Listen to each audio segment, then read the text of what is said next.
The merger moves.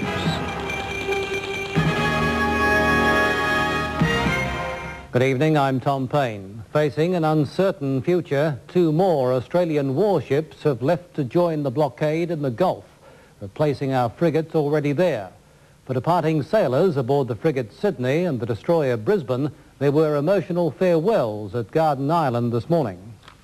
For sailors off to the Gulf, the arrival of dawn and their daily bread meant the time had come to finally leave. Barring an end to the crisis, the 519 men on the Brisbane and Sydney will spend 6 months in the Middle East. Their commander's convinced they're eager to go. I've certainly had any number of sailors come up to me and say, is there a spot for me, please? I'd like to go. But it's enthusiasm tempered by the knowledge that war in the Gulf now looms more likely than when the frigates Darwin and Adelaide left in August. It does look somewhat grimmer than the situation before. A prime ministerial concession shared by many of the sailors. I don't think anyone really knows what's going to happen over there. Could swing one way or the other.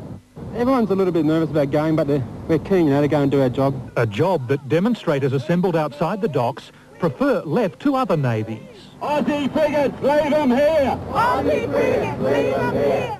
They took their protest to the water as well, keeping police busy for hours as they tried in vain to disrupt the departure.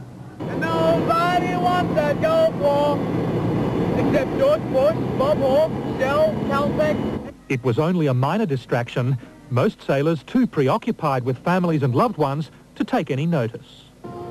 The music will barely have faded from the sailors' ears when the business end of their voyage begins, testing and rechecking weaponry and honing and refining drills and procedures. But if work and war was on their minds, it didn't show. Sailors on the Sydney had only been home 3 weeks after 7 months away. No one wants them to go, but I think we're all proud and just trying to be as supportive as possible. While some sailors were able to make light of leaving, others weren't able to bury their feelings. I want you to know that you leave Australia and go on your mission with a wholehearted support of all of us, and you take our wishes for a safe voyage and a safe return. Tonight, the Brisbane and Sydney are heading south. They'll stop over and be resupplied in Western Australia before arriving in the Gulf